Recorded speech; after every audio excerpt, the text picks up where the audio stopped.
it. I deliver the dose of reality Westminster needs. That's the Camilla Tominey Show at 9:30 every Sunday on GB News. The People's Channel, Britain's news channel.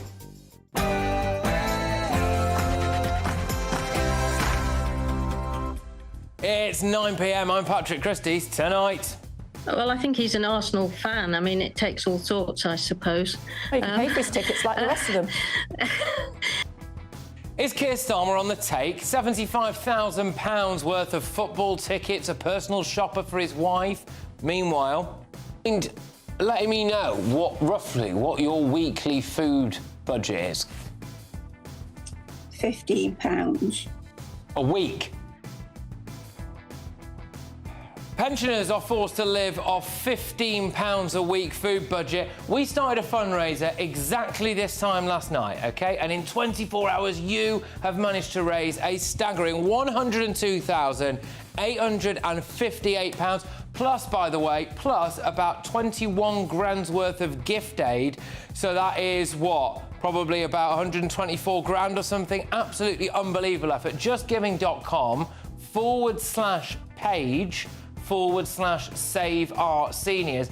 All of that money goes to Friends of the Elderly. They give out grants, they help pay people's heating bills, they help them to doctor's appointments. It's time to show our greatest generation that we really do care about them. It's justgiving.com/page/save our seniors. Thank you, everybody who's given a little bit of money or a lot of money so far. Also tonight. The threat may not feel as urgent as a terrorist or an imperialist autocrat.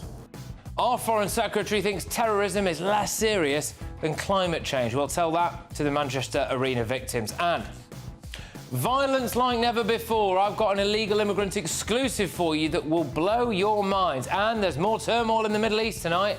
At least 9 people have been killed by a wave of pager explosions.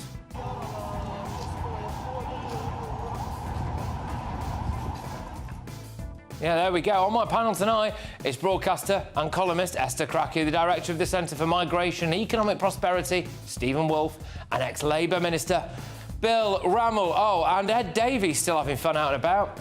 It's on me. Leave me, let me go and be a... He obviously thought his mic was off, didn't he? Anyway, get ready, Britain, here we go.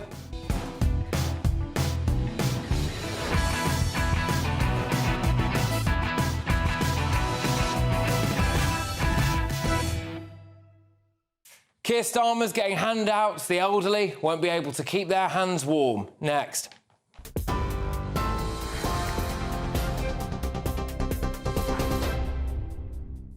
Good evening, I'm Sophia Wenslow with your headlines just after 9 o'clock. In Lebanon, at least 9 people have been killed and 2,700 injured, including members of Hezbollah terrorist group, when their pagers exploded today. You can see here footage appearing to show the moment one of the devices exploded. Excuse me, is being described as the biggest security breach so far in nearly a year of conflict with Israel. Hezbollah claim Israel is to blame for the pager blasts, adding they will get fair punishment. The Israeli military say top commanders have held a situational assessment. Meanwhile, the Pentagon has confirmed the US Defense Secretary spoke with his Israeli counterpart today as they continue to assess what happened. Now, back in the UK, the government say it is tackling small boat crossings on all fronts following news that 10,000 people have crossed the Channel since Labour came into power in July. Home Office figures show 65 more migrants arrived on Monday, bringing the year's total to nearly 23,600, though that's down 1% from this time last year. The latest crossings follow the deaths of 8 migrants over the weekend as the government boosts funding for border security. Home Secretary Yvette Cooper has announced £75 million for more officers, cameras and technology to combat people smuggling. Prime Minister Sir Keir Starmer says he's also looking at Italy's immigration policies for possible solutions. Meanwhile, the Foreign Secretary, David Lammy, has said climate change is a more fundamental threat than terrorism. That's in his maiden speech given this afternoon.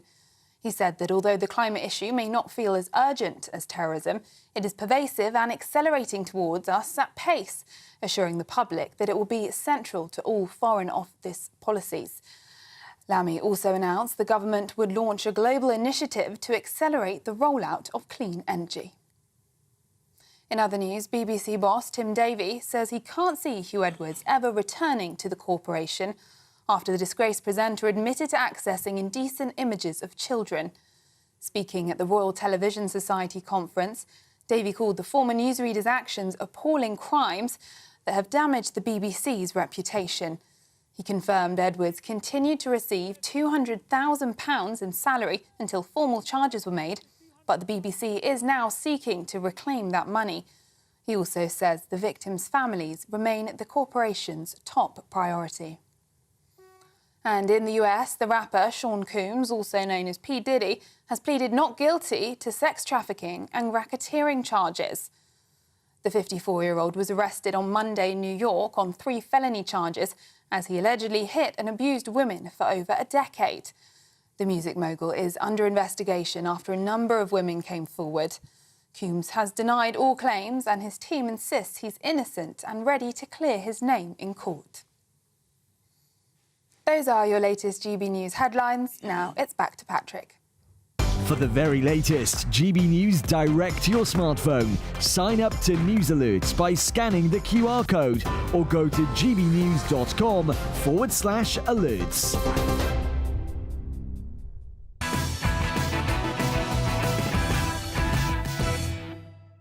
Hello and welcome along. Now, just before we get stuck into tonight's show, I would like to start by saying a big thank you. Yesterday, I launched a fundraiser for Friends of the Elderly. I'm sick and tired of the elderly in Britain being put at the back of the queue. We have money for everyone else, it seems, but they have to lose their winter fuel payments, their council tax is going up. As many as 4,000 are set to die this winter as a result of recent cuts. I think that's an absolute abomination, frankly.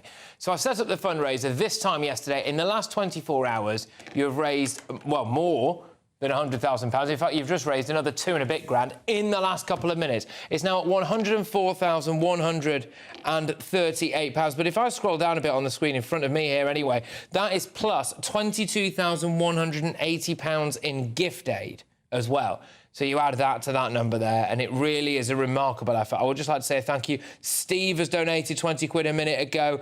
We've got Catherine, 10 quid a minute ago. Another Steve, a Linda, and a Jane has just given £40 as well. So thank you very much. All of that money goes to Friends of the Elderly. In fact, like I was saying, with gift aid, it's much more than £104,000.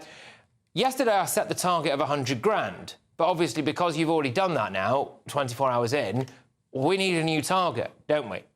So the new target is £260,000, OK? Why, I can hear you asking? Well, last year, Friends of the Elderly saw a 10% increase in the number of people desperate for financial help.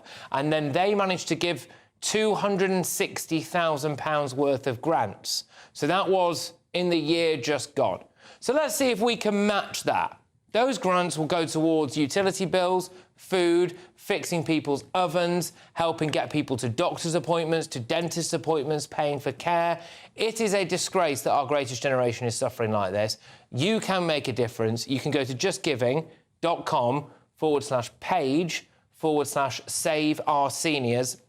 justgiving.com/page/save our seniors. There's a QR code on the screen, just around there. There you go. There's a QR code there if you want to hover your phone over that and some magic happens and it takes you to the page. But anyway, I really want to show the elderly in Britain that we really do care, because nobody voted for the pensioners to live in poverty, did they? Anyway, I've rattled the can enough. You'll be hearing a bit more from me on that later on.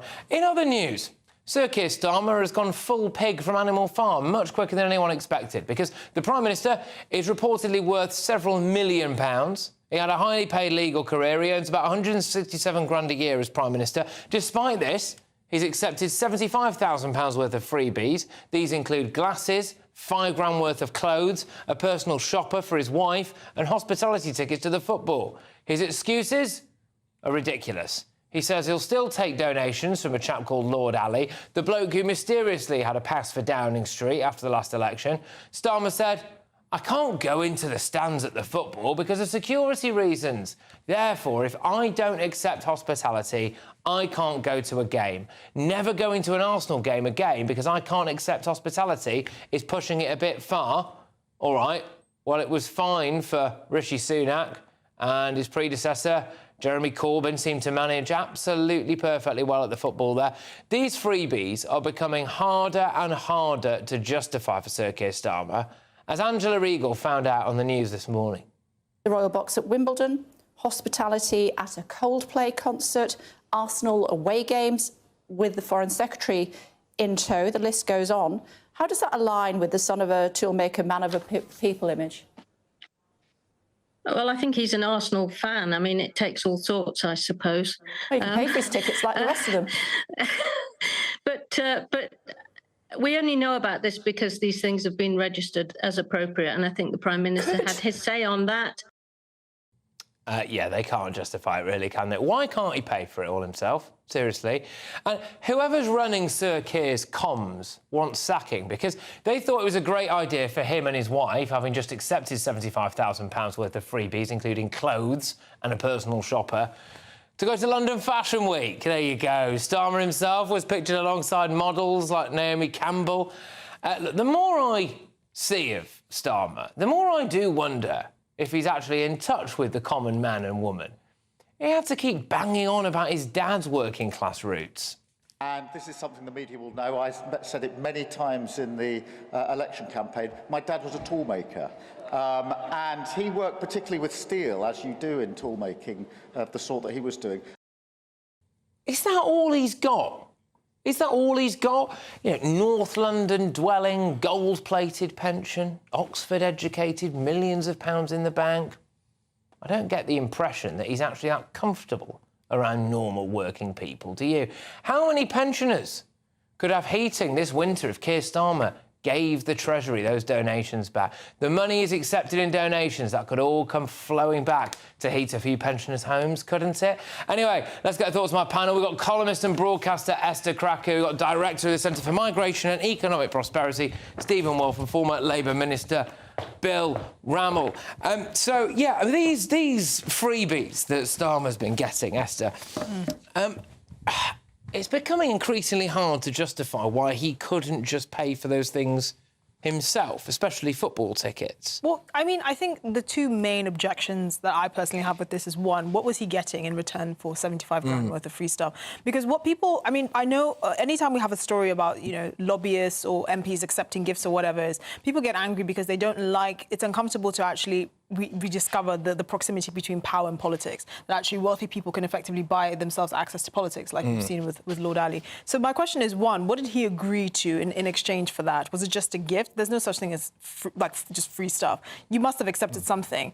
And the second thing is the hypocrisy, because we know that if this was the Tories, you know, sleazy Tories, as he liked to call them, he would be the first, you know, standing on his soapbox, making noise about it, shouting to the high heavens. And that's I think, what annoys me. They'd make the point, wouldn't they? They'd very easily be making the point now, Labour, after the Tories have chosen to make pensioners poorer. The adults are back in the room. Choosing between heating and eating this winter, and all you've been doing there is living it up in the Royal Box at Wimbledon, the hospitality section at Arsenal, you know, or Coldplay, all of that stuff, the personal shopper for the wife.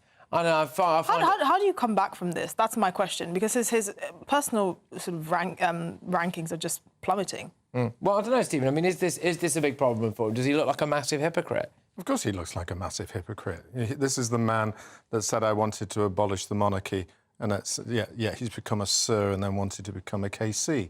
And that's what he got. This is somebody that initially said he was opposed to what Israel was doing and now accepted donations, as did so many of his cabinet, from those who are pro-Israel, and he's changed his view on it and got rid of Corbyn.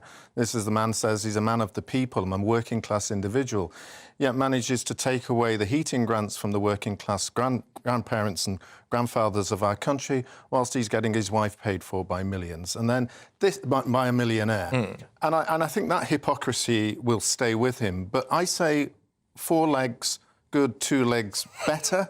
That's exactly what is the Labour Party, the same cheek of the same coin, as another ex-Labour MP once said. But I say, why are we surprised? Yeah. Remember Mandelson? He used to dine out in Montenegro with Russian billionaires on their yachts. You used to see Blair flaunting himself with his millionaire friends around. And, of course, the reason why he is a massive hypocrite and doesn't understand the working class people is of where he lives, who he lives with. Yeah. He's an Islington boy. Well, he lives out there in the £1 million houses. Keir Starmer doesn't actually like normal people, does he, Bill? He doesn't actually like ordinary working class people. He never hangs around with them, does he? Complete and utter bunkum. You know, look, you know, he's a man who stands up for working people. Look at the workers' rights that he's bringing in. What about, you know, decent pay rises for hard-working people in the public sector for the first time in 14 years? Yes, he's in touch with ordinary people. I still remember the leadership debate with Sunak, and there was something like a 37% gap in terms of which of these two people is in touch with ordinary working people, and Keir was the clear winner. But then it turns out, because at the time, people thought that Rishi Sunak was an out-of-touch millionaire who was quite elitist, and then it turns out that we've got another one of them in Downing Street now, haven't we? Would you let your wife have a personal shopper or whoever? Isn't that ironic that Esther asked what's being given in return. Lord Ali is a lifelong Labour Party member and supporter, and he gives money to the Labour Party. Successive prime ministers have taken funding for clothes and other things. For what? It's all. Well, it looks like he got access. He got free access to Downing Street, which the rest of us don't get. We didn't have got a nice way of celebrating having a party. To give the Labour Party to then get 24/7 access to Downing Street. Listen, he had it for a week as part of the transition. That's the point. The average person cannot buy that, and you have to admit. Here's the thing. I think with the whole sort of Keir Starmer debacle, the reality is you really can't shake off this image that is just complete hypocrisy, because we know that if the roles were reversed, he would be shouting to the high heavens. And I'm sorry, that's just not acceptable. And it's interesting the language that the Labour Party uses. He's the man of the working people, right? But pensioners don't work. They can't work. They can't augment their wages. So he can happily put, you know, train drivers on a salary that most junior doctors wouldn't see for the first 10 years of their career. But the extra £200 that granny or grandpa would need to actually supplement their heating bills during winter, that is unacceptable, which I think is... The danger of this, though, Esther, is that we're turning our politics into a very American style of being bought. It has the image that our politics... politicians have been bought. It's always seemingly behind the scenes. Now this is visible. This is like saying, wave your money and I'll become a lord. How do we know that Lord Ali didn't donate to the Labour Party and was promoted up the ladder because of that in the past? We don't know. He's not an official position. Hold on. We don't know. You know, everything has been declared. And when you talk about... That doesn't make it better. Hold on. Yes, it does. That's the system we have. All politicians You're telling have us, taken... So if you want easy access to Downing Street, all you need is £500,000 quid. No, but that's so much better, politicians we know. in one form or another... Hold on, Patrick. All politicians in one form or another have taken donations. The key is that it's declarable. However, this is not corruption on the scale that we saw under the Tories, where there was preferential access, where there was one rule for the Prime Minister and another rule for everybody else. Starmer didn't actually declare the personal shopper. No, he didn't. Yeah, and it's just normal corruption. It's not excessive corruption, so that makes it much better. No, it's not corruption. And what happened there was that... Straightforward mistake. Yes, it wasn't. Oh, I see, exactly. Do you see how this looks, though, Bill? You know, when one person does it, it's a sin, and they have to repent. But this is normal corruption. Then someone else does it, and, you know, actually, it's not just the fact that it's an honest mistake. The other thing is, maybe we should have a look at changing our system. Maybe we should have a budget for prime ministers and their wives to get... Well, I do like the fact that David Lammy got it wrong again as foreign minister when he said that the wives of presidents in the United States get a budget. They don't. It's actually the president gets $50,000. The wife gets nothing. But that just goes to show David Lammy again. Lack of knowledge. Something catastrophically wrong in an interview, would it? But all right. Well, look, you know, the jury's out. Some people will say that, you know, it's absolutely fine what he's doing. I just think the timing of it is quite bad when you've got the winter fuel payments and everything. But I suppose it was ever thus, wasn't it? Anyway, it's time now for the Great British Giveaway. What's that, Sir Keir? No, you can't enter. Actually, you've had quite enough. Anyway, time now for the Great British Giveaway, and your chance to win the equivalent of having an extra £3,000 in your bank account every single month for the next year. That's a whopping 36 grand in tax-free cash. Here's all the details you need to make that money yours. This is... So coming up, I'll be joined by a pensioner who says that their winter fuel payments will be a lifeline this winter. Now, it's stories like this that make it all the more important that we do try our very best to hit the new target of £260,000 for Friends of the Elderly. You can play your part by going to justgiving.com/page/save our seniors, and look, hey, donate what you can. I've got the latest number in front of me here on my phone, by the way. We are now up to £112,968. We started this show 20 minutes ago on 102,000, so that's basically just shy of 11 grand in no time at all. So thank you. That really will help save some lives this winter. But in other news, David Lammy has just made this jaw-dropping claim about climate change. The threat may not feel as urgent as a terrorist or an imperialist autocrat. So is the Foreign Secretary right? Does climate change pose a more fundamental threat than terrorism? Going head-to-head on this are the defence and security expert Stuart Crawford and Just Stop Oil spokesperson Dr Bing Jones. You won't want to miss that, stay tuned.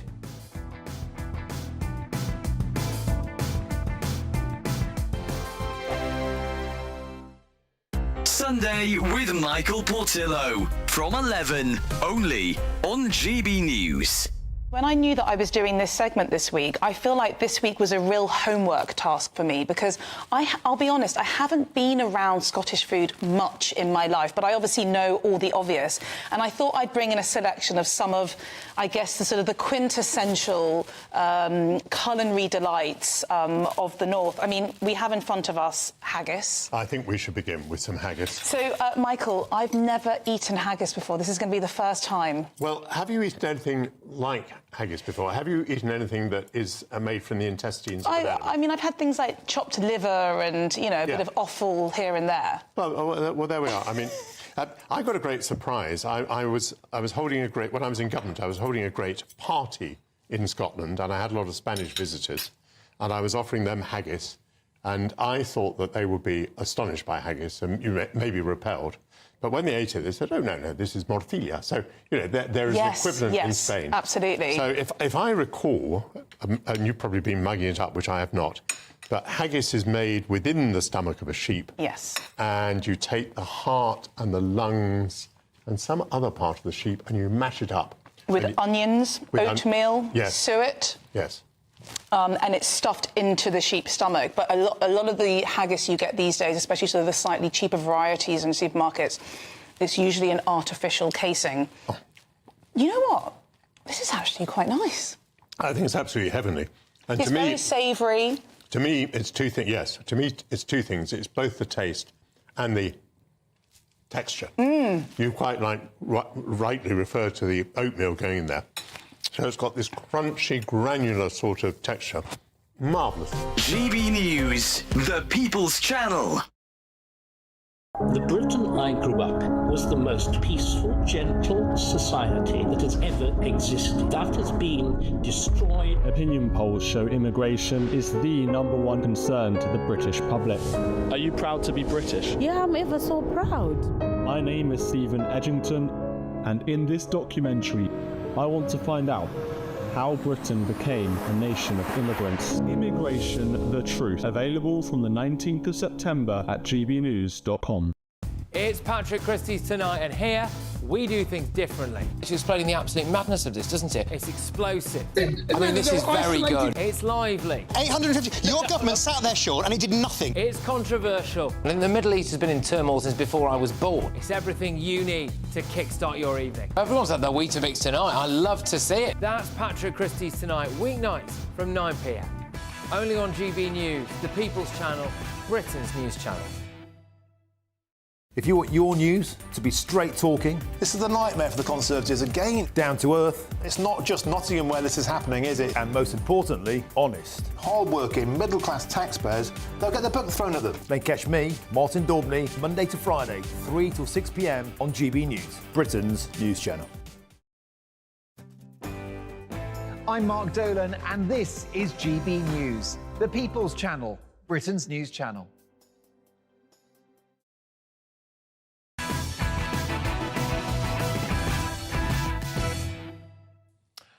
Welcome back to Patrick Christys tonight. We are only on GB News. Now, first, is David Lammy right that climate change poses a more fundamental threat than terrorism?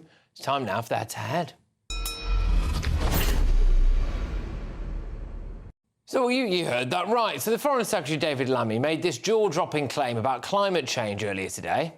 The threat may not feel as urgent as a terrorist or an imperialist autocrat, but it is more fundamental. It is systemic, it's pervasive, and accelerating towards us at pace. He went on to frame climate change as the defining geopolitical challenge of the modern era, and the comments have certainly raised eyebrows, not least because Lammy promised to place climate action and nature at the heart of Britain's foreign policy. So how exactly that would work, I'm not sure, when we've got ongoing wars in Ukraine and the Middle East.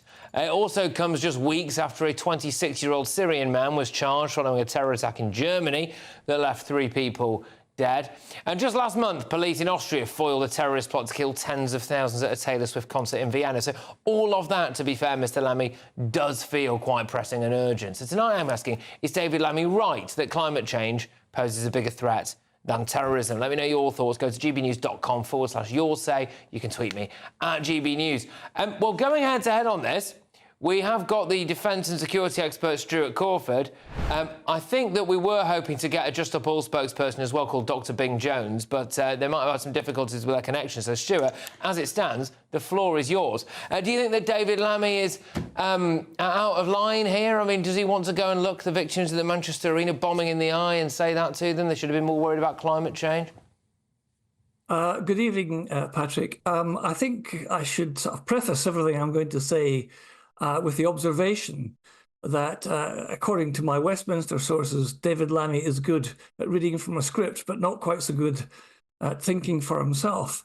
But I'm frequently asked what I think the biggest threats to in terms of global security are, and the UK security in particular. And climate change doesn't even come into the top 10. I'm not a religious person, but a good place to start is the New Testament with Revelations and the 4 horsemen of the apocalypse, which, as I'm sure you will know, are conquest, war, famine, and death. And then off the top of my head, I came up with others, which included pestilence, plague, terrorism, both international and domestic, immigration, legal and otherwise, poverty and religion. And I haven't even started on others.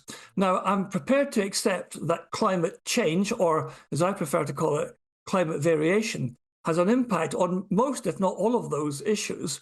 But in terms of the biggest threat facing the world and the UK in terms of security, I think David Lammy is really mistaken, and badly so. OK. I mean, I did see one incredibly prominent political journalist who happens to do a lot for The Sun tweet out that this David Lammy speech was the worst political speech he has ever had the misfortune of listening to, which really is saying something, I think, considering he must have had to listen to loads of them prattle on over the years. But, yeah, I suppose for David Lammy, what that is an admittance now, in full view of the public, that he is fully signed up to the idea that the world is going to end as a result of climate change imminently, and that if you do believe that, then that has to be the most important thing for you. And that's now the thought process of our foreign secretary, as China might be about to have a bang on Taiwan, as there's still going on in Russia and Ukraine. Obviously, we've got the Middle Eastern issue. I just wonder if he should stick to his actual job. Well, I mean, I would tend to agree. I mean, climate change is a bandwagon which is easy to climb on if you're seeking political approval and approval of your peers. But no matter what people may say, and I've read as much background on it as I can as a non-expert, the science is not settled at all. A lot of it is based on computer modelling. And funnily enough, I was up in the Outer Hebrides, which is, I can tell you, a long, long way away from where I am now, over the last week. And I visited an Iron Age settlement on the island of Harris. And during part and parcel of the description from the team there of what had gone on there, they indicated that the archaeological evidence indicated that when people lived there 1,200 years ago, the weather was warmer and wetter.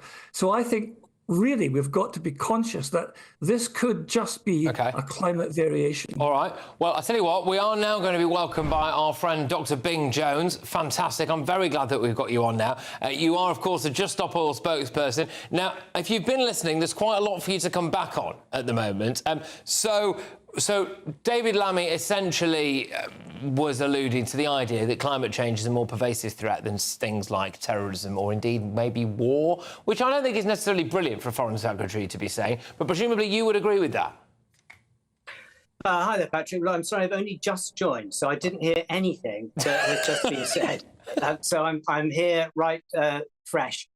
Look, I'm so pleased that David Lammy has said all this. It is so, so wonderful that somebody in authority is finally getting over how enormous and urgent the climate crisis is. And of course, it's not the same as terrorism and it's not the same as war, but it's fundamental. It's absolutely underneath everything. And it's going to make everything worse. It's going to make cost of living crisis worse. It's going to make any kind of social problem worse. And just to reiterate what he said, I can just quote some of these things. He said it's fundamental, it's systematic, it's pervasive, and it's accelerating us towards us at pace.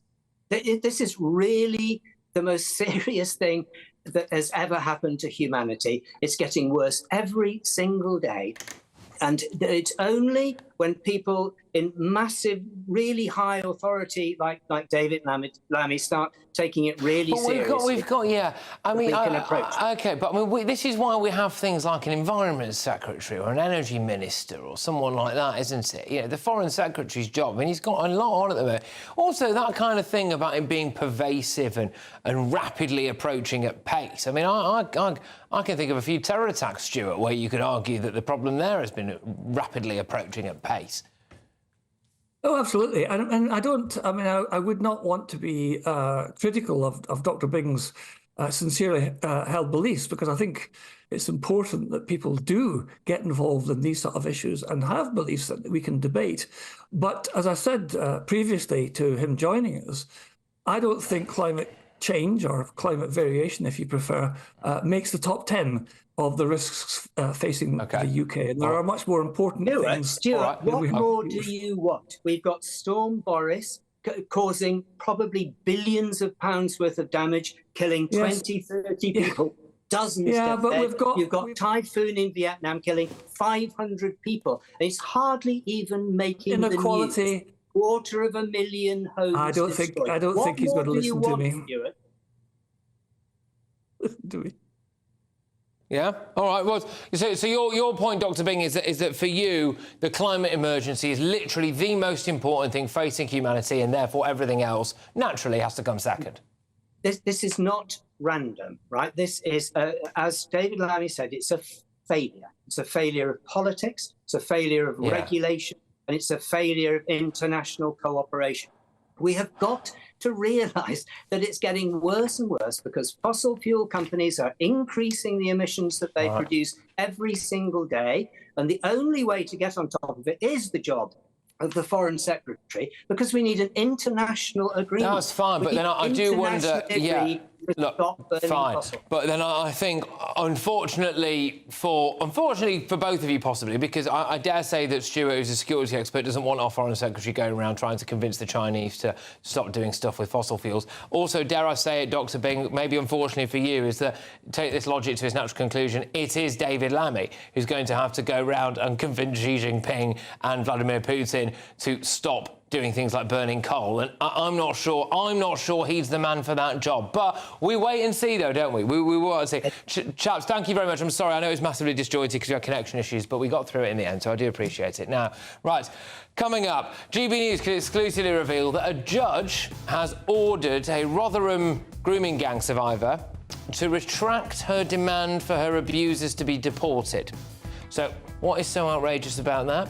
And shouldn't sick criminals, like the predators that abused her from the age of 11 years old, maybe be deported. Anyway, former Tory MP Brendan Clark-Smith will be live very, very shortly. But next, I'll be joined live by a pensioner who says that their winter fuel payments will be a lifeline this winter, and that's why he's so worried for the millions of elderly Brits who will have to survive without them. And it's stories like these that make it all the more important that we continue to do our best to raise a bit of money for friends of the elderly. So if you can, please go to justgiving.com/page/save our seniors. Please donate and let's help smash that £260,000 target. OK? I'll see you in a sec. Hi there and welcome to the latest forecast from the Met Office for GB News. Dry for many of us over the next 24 hours with clear skies, although overnight it will turn somewhat cloudier in some places, notably towards the south and southeast because of the winds coming in around an area of high pressure and arriving from the east. Those easterly winds will increase the cloud overnight across East Anglia, the Midlands and the southeast, eventually reaching parts of East Wales by the early hours. Further north, we lose the cloud across northern Scotland, but under any clear spells across Scotland and Northern Ireland, as well as Northern England, a few mist and fog patches could form by dawn. However, it's across southern parts of the country where we'll see the cloudiest skies. Away from the cloud, a chilly start once again with temperatures in the single figures, but under the sheet of cloud, a milder start compared with Tuesday, albeit with grey skies. The clearest skies will be across Northern Ireland, Northern England and much of Scotland. In sheltered spots away from main urban areas and away from hilltops, temperatures could be as low as 3 to 6 Celsius, and any mist and fog could last until 9 or 10 a.m. before disappearing.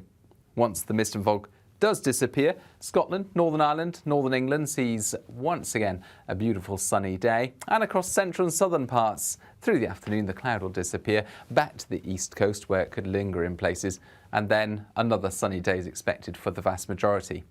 24 or 25 Celsius possible in places, feeling warm in the sun, but there'll be less sun around on Thursday morning, a bit more cloud across eastern, central and southern England as well as East Wales.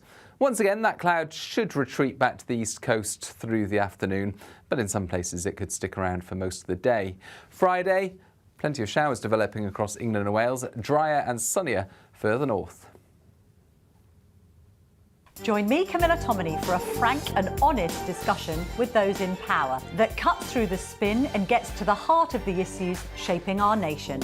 You haven't confirmed that you want to stand as leader, but you haven't ruled it out either. This report basically says that he's not fit to stand trial. Is he indecisive? Incompetent? I deliver the dose of reality Westminster needs. That's the Camilla Tominey Show at 9:30 every Sunday on GB News, the People's Channel, Britain's news channel. Hi there, I'm Michelle Dewberry and I'm going to take a second to tell you all about my show, Dubes & Co. We start off with the issues of the day. We then bring in both sides of the arguments. We get rid of the disrespect. And then you throw me into the mix. And trust me, I'll tell it exactly how it is. And then, of course, the magic ingredient, you at home. We mix it all together and what have we got, in my opinion, the best debate show in town. Monday to Friday, 6 till 7 on GB News, Britain's news channel. Tune in to Friday Night Live with me, Mark Dolan. GB News royalty with your perfect start to the weekend. Lucky us. Feisty and fearless guests. Well, I'm a normal person, so ask me. Honest opinions that raises more questions than a Gary Barlow tax return. And a few surprises along the way. Might be cold in this studio. That is Friday Night Live with me, Mark Dolan. 8 to 9 only on GB News, the People's Channel, Britain's news channel.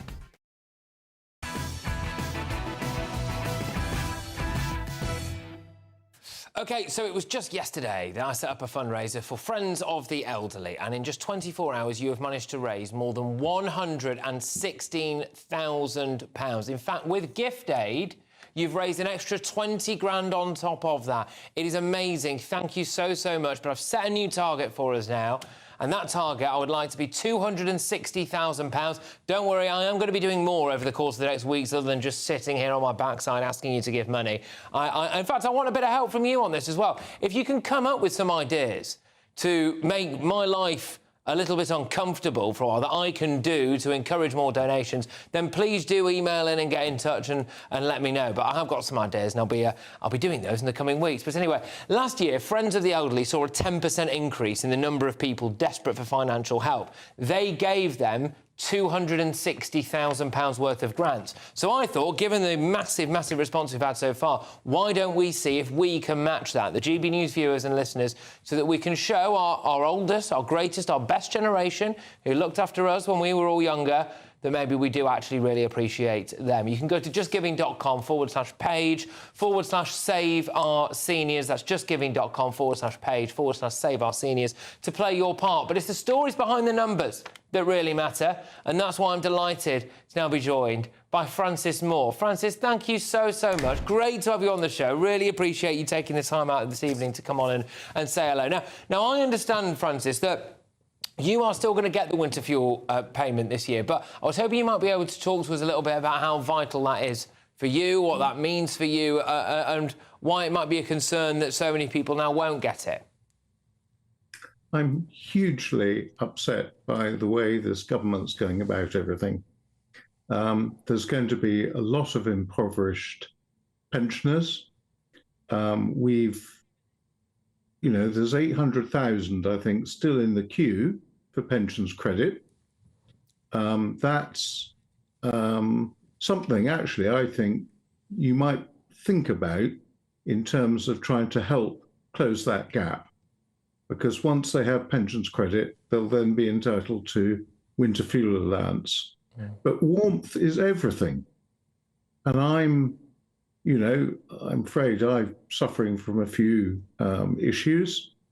And I've noticed, as we've had a slightly more chilly September, that I need heat to survive. My terrier, even, he's my thermometer.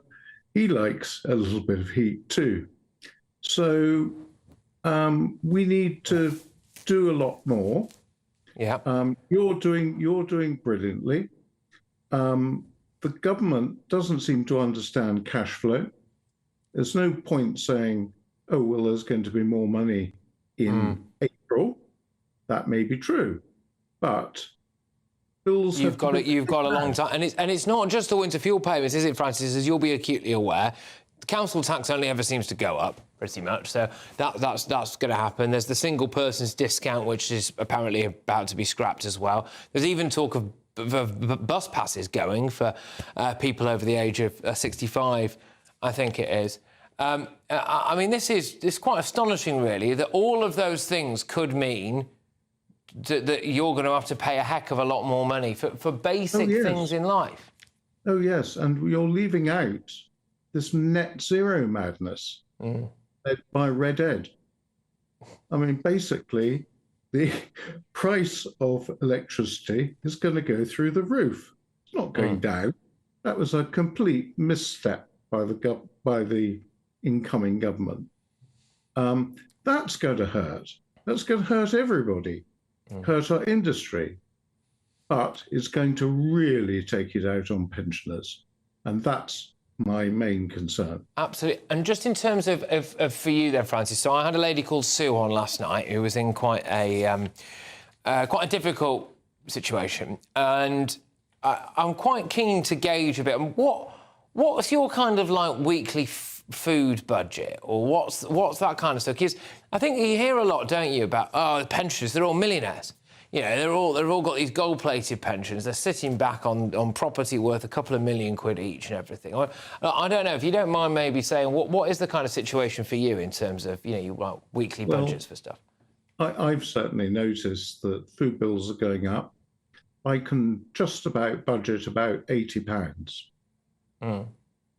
OK, so £80, and that must mean that you have to, seriously check everything. It's not as if there doesn't seem like there's a huge amount of room for luxury there, Francis.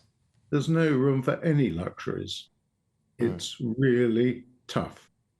And I have to watch every single purchase I do because there is no margin. We pensioners, we don't have the luxury of lots of cash. We don't have the luxury of parliamentarians who can claim £4,000 for their second houses in terms of heating.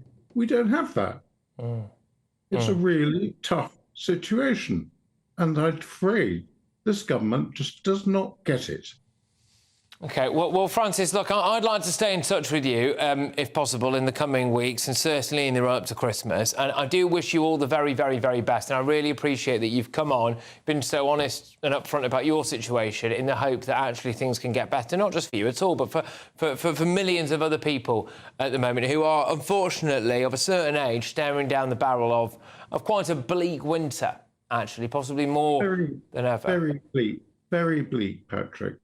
It's shocking how a generation that has given so much is now just being dismissed. Well, not on our watch, Francis. You will never be dismissed here on GB News. So thank you very, very much, Francis, and I wish you all the very best. I will stay in touch with you. All right, so you take care. It's Francis Moore there.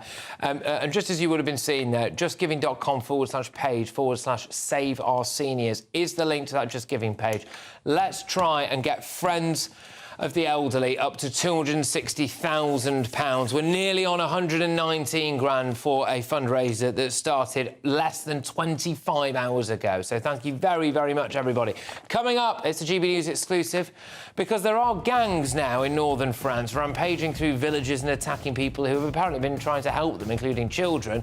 Police are investigating a series of disturbing incidents amid a rise in violence in recent weeks, and now with 10,000 small boat arrivals coming up, since Keir Starmer came to office. I mean, there's probably a couple of safety issues at play here that we'll have a little look at 10. But next, GB News can also exclusively reveal that a judge has censored a Rotherham grooming gang survivor, ordering her to remove her demand for her disgusting abusers to be deported from the UK.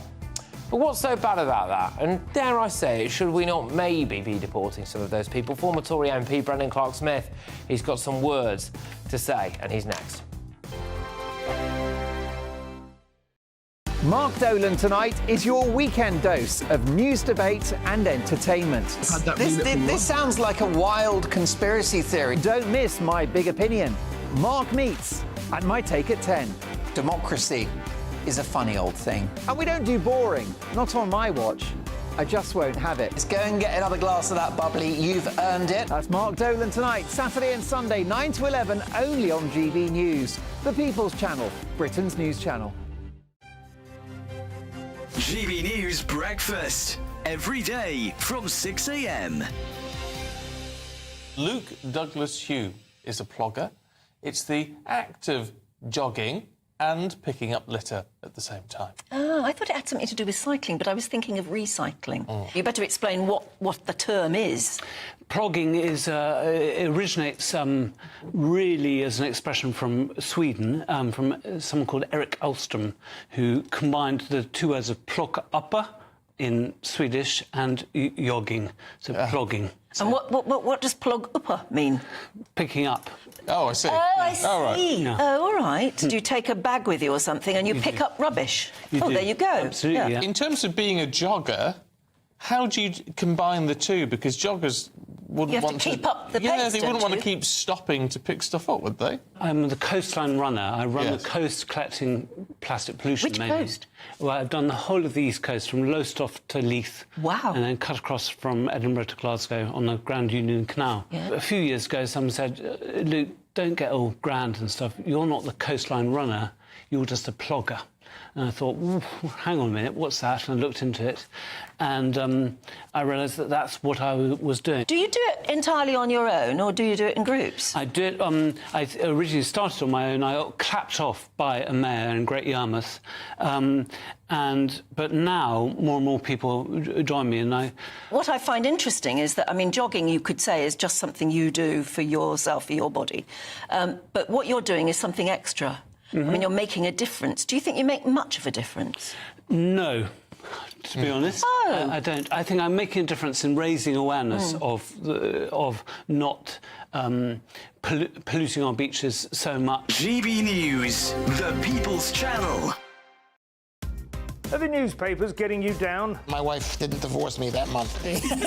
Struggling to separate the wheat from the chaff? I know that it's a bit of a circus at the best of times. Well, don't worry, Headliners has got you covered. We'll take the burden of reading the day's news, and if we get depressed, who cares? It's an occupational hazard, frankly. That's Headliners on GB News from 11 p.m. till midnight, and the following morning, 5 till 6 a.m. on GB News, the comedy channel. Nah, just kidding. Britain's news channel.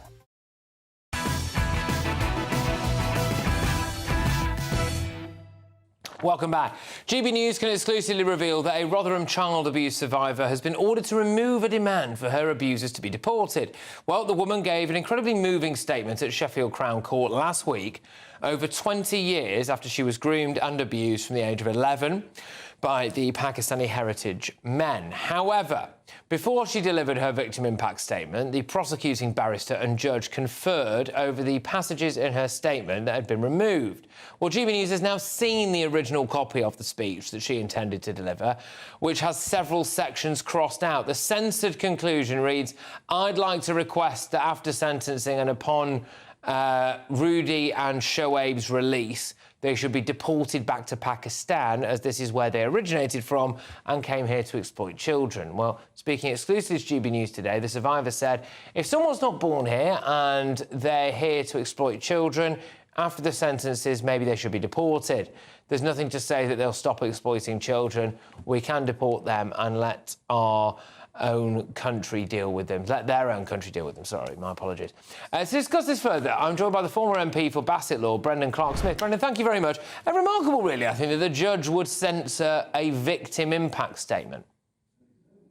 Yeah, I mean, you can be all technical about it if you like, Patrick, and people can throw in as many legal terms as they like. But you've got to ask, what is the point of having one of these victim impact statements? It's to inform you of the impact, of course, it has had on the victim. It's to inform the sentencing, but it's also, you've got to imagine the victim impact isn't just from the crime and it's disappeared all of a sudden. This is something that many victims are going to take for the rest of their life. So why shouldn't they be able to explain that and voice their concerns for what happens afterwards? I mean, there is a wider point, isn't there, which is just about the inability to deport some people who have been involved in grooming gangs. We saw it in Rochdale as well, where, I mean, that's been ongoing. In fact, I don't physically understand exactly how they are still in the country. We were ordered to be deported something like 11 years ago, a couple of those people. We don't seem particularly willing to try it, do we? Yeah, it seems a bit ridiculous, really. I mean, we're very good at looking at the human rights of people perpetrating these crimes and probably less good at focusing on the human rights of the people who've had these crimes committed against them. And yes, some will try to go to the ECHR or they'll have this reason or that reason. And some people in the past, when they've had dual nationality, what they've tried to do, and I think this is one of the problems with Rochdale, is where they've suddenly surrendered their other nationality very quickly. So then we've not been able to deport them. We had a big problem, I think, with, I think it may have been Pakistan as well, where they basically said, we don't want them back. Yeah, which is fair enough in a way. I mean, I can, you know, I can agree. If I was the Pakistani authorities, I would probably be saying the same thing. But when we look at some of the previous reports, so we had South Yorkshire Police, we've had a couple of other police forces as well, in amongst this grooming gang topic, where they've said things at times like, look, we were very worried about stoking racial tensions, which is why we didn't necessarily do everything we could to stop this vile abuse, OK? And then now you have a victim impact statement being censored, presumably in case it stokes racial tensions. It's just, why are we so obsessed with that? Well, exactly. And I think one of the Home Office comments that was made was, well, if you commit a crime that's over 12 months, it's generally the policy to deport people anyway. And yes, that's all very well. And going back to what we just said before, Patrick, you know, we brought in the Nationality and Borders Act in 2022. It was Priti Patel actually who did that, where we can start restricting visas for these countries if they don't take people back as well. But it hits the nail on the head. The wider problem here that was identified in Rochdale, whether it's other places, you could bring Telford out there as well, or Rotherham, up and down the country, really, where people have been so scared to death of upsetting people or wanting to talk to these community leaders. You know, I mean, I'm out of work at the moment. You know, I'd like to know where I get a job as one of these community leaders. You know, they don't seem to be advertised for them and having interviews or anything like that. But, you know, who is the justice system here to protect, really? It should be the victims. You know, we're not here to keep people happy, I'm afraid. No, absolutely. I mean, the other aspect to this is if GB News hadn't been at court, then none of us would have ever known any of this because no other media outlet was there. Which, again, when you think about the industrial scale at which this abuse has been going on, I think it says a lot about our society's priorities, doesn't it? But look, Brendan, thank you very, very much. Great to have you on the show. You take care. Great to see you again. Brendan Clark-Smith, former Tory MP. A Home Office spokesperson said it would be inappropriate to comment on ongoing legal proceedings. Oh, there we go then. Coming up, it's a GB News exclusive. There is violence ripping through French towns, and the concern is that might be on its way over here. Stay tuned. That warm feeling inside from Boxed Boilers, sponsors of weather on GB News. Hi there and welcome to the latest forecast from the Met Office for GB News. Dry for many of us over the next 24 hours with clear skies, although overnight it will turn somewhat cloudier in some places, notably towards the south and southeast because of the winds coming in around an area of high pressure and arriving from the east. Those easterly winds will increase the cloud overnight across East Anglia, the Midlands and the southeast, eventually reaching parts of East Wales by the early hours. Further north, we lose the cloud across northern Scotland, but under any clear spells across Scotland and Northern Ireland, as well as Northern England, a few mist and fog patches could form by dawn. However, it's across southern parts of the country where we'll see the cloudiest skies. Away from the cloud, a chilly start once again with temperatures in the single figures, but under the sheet of cloud, a milder start compared with Tuesday, albeit with grey skies.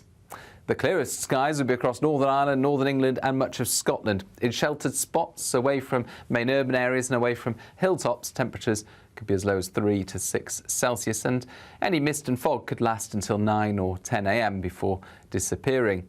Once the mist and fog does disappear, Scotland, Northern Ireland, Northern England sees once again a beautiful sunny day, and across central and southern parts through the afternoon the cloud will disappear back to the east coast where it could linger in places, and then another sunny day is expected for the vast majority.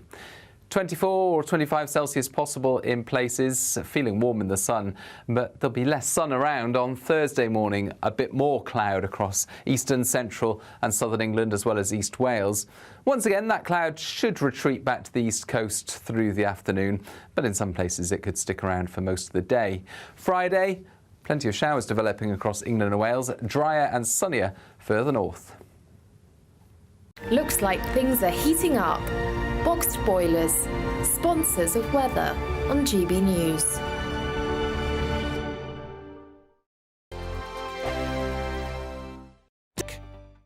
Hi there, I'm Michelle Dewberry and I'm going to take a second to tell you all about my show, Jubes & Co. We start off with the issues of the day. We then bring in both sides of the argument. We get rid of the disrespect. And then you throw me into the mix. And trust me, I'll tell it exactly how it is. And then, of course, the magic ingredient, you at home. We mix it all together and what have we got? In my opinion, the best debate show in town. Monday to Friday, 6 till 7 on GB News, Britain's news channel.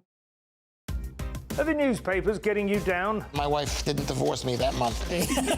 Struggling to separate the wheat from the chaff? I know that it's a bit of a circus at the best of times. Well, don't worry, Headliners has got you covered. We'll take the burden of reading the day's news, and if we get depressed, who cares? It's an occupational hazard, frankly. That's Headliners on GB News from 11 p.m. till midnight, and the following morning, 5 till 6 a.m. on GB News, the comedy channel. Nah, just kidding. Britain's news channel.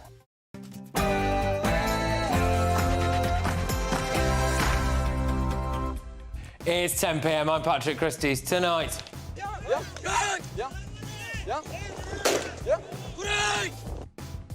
Well, 60 illegal migrants attack French children, amongst other people. There is violence like never before, apparently, on the way to Britain. Also, it's an essential first step for us to cut waiting lists and reform the NHS.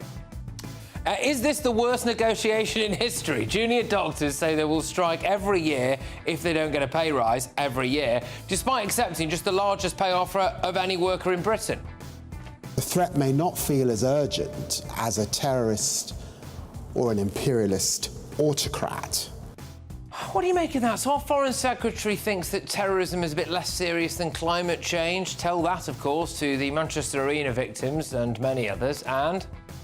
Well, I think he's an Arsenal fan. I mean, it takes all sorts, I suppose. Well, you can pay for his tickets like the rest of them. Is Keir Starmer on the take? You've got £75,000 worth of freebies, a personal shopper for his missus. Meanwhile, and letting me know roughly what your weekly food budget is. £15. A week? So pensioners are forced to live off around £15 a week food budget. Now, we started a fundraiser this time last night, and in just over 24 hours, you have managed to raise £122,357. That's justgiving.com/page/save our seniors. I have now raised the new target to £260,000 because that's the amount of money that Friends of the Elderly managed to give away in grants last year. So we could sort them out for a year, couldn't we? That would be magnificent. But anyway, let's keep going. On my panel tonight, it's broadcaster and columnist Esther Kraku, the director of the Centre for Migration and Economic Prosperity, Stephen Wolfe, and the ex-Labour Minister, Bill Rammell. Oh, and at least 9 people, including an 8-year-old girl, have been killed by a wave of pager explosions in Lebanon.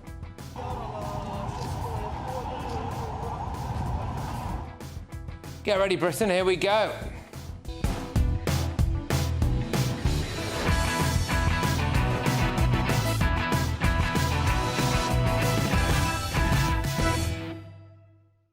I've got a big exclusive coming your way about violence on the other side of the channel. Stay tuned.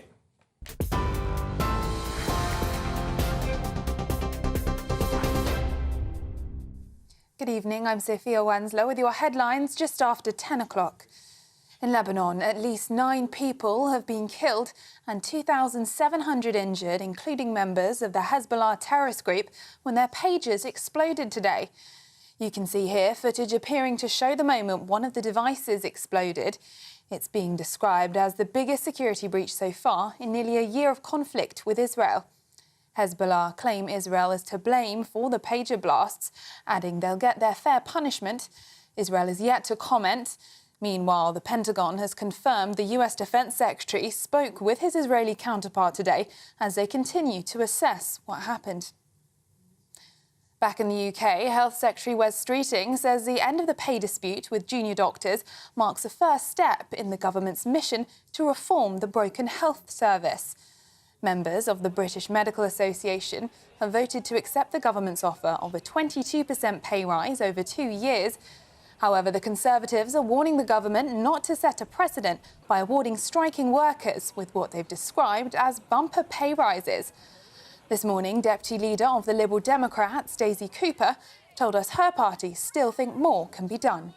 Part of the answer is pay, but as I say, it's just a first step. What we Liberal Democrats want to see is a really ambitious budget in October. We want the Labour government to use the budget to be a budget to save our NHS and care services, and as part of that we want to see an increase in day-to-day spending, not by taxing struggling families but by reversing the tax cuts for the big banks and closing the loopholes in capital gains tax so the wealthiest pay a little bit more. But we also want to see borrowing to repair our crumbling hospitals and GP surgeries too. Meanwhile, the Foreign Secretary, David Lammy, has said climate change is a more fundamental threat than terrorism in his maiden speech given this afternoon. He said that although the climate issue may not feel as urgent as terrorism, it is pervasive and accelerating towards us at pace, assuring the public that it will be central to all the Foreign Office does. Mr Lammy also announced the government would launch a global initiative to accelerate the rollout of clean energy. Now, in the US, an appeals court has upheld Ghislaine Maxwell's 2021 conviction for helping the disgraced late Jeffrey Epstein sexually abuse teenage girls. 62-year-old Maxwell has been serving a 20-year prison sentence after being convicted in 2021 on 5 charges for having recruited and groomed 4 underage girls for Epstein to abuse between 1994 and 2004. Epstein was once Maxwell's boyfriend. The 66-year-old financier died in a Manhattan jail cell in 2019, 5 weeks after being arrested and charged with sex trafficking. Those are the latest GB News headlines. Now it's back to Patrick. For the very latest GB News direct to your smartphone, sign up to News Alerts by scanning the QR code or go to gbnews.com/alerts.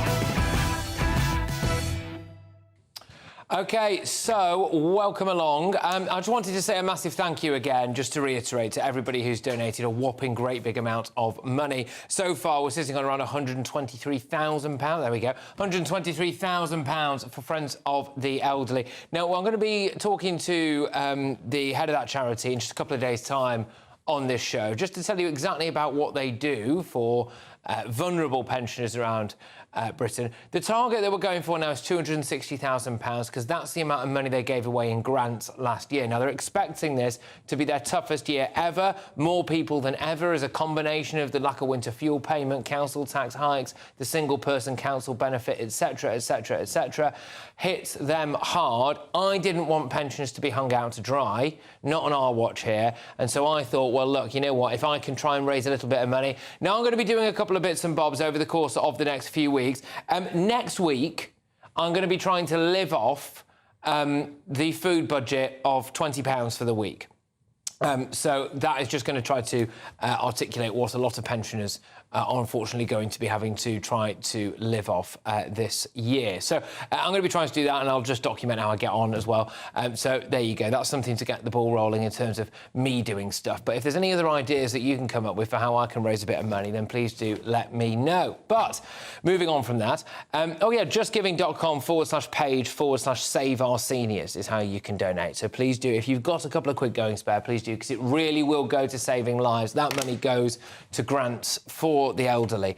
Anyway, right, get ready for more of your taxpayers' money to be sent off to far-flung corners of the world, though, to try to stop the migrant crisis. Now, Sir Keir Starmer seems intent on sending our money anywhere other than to the needy in Britain.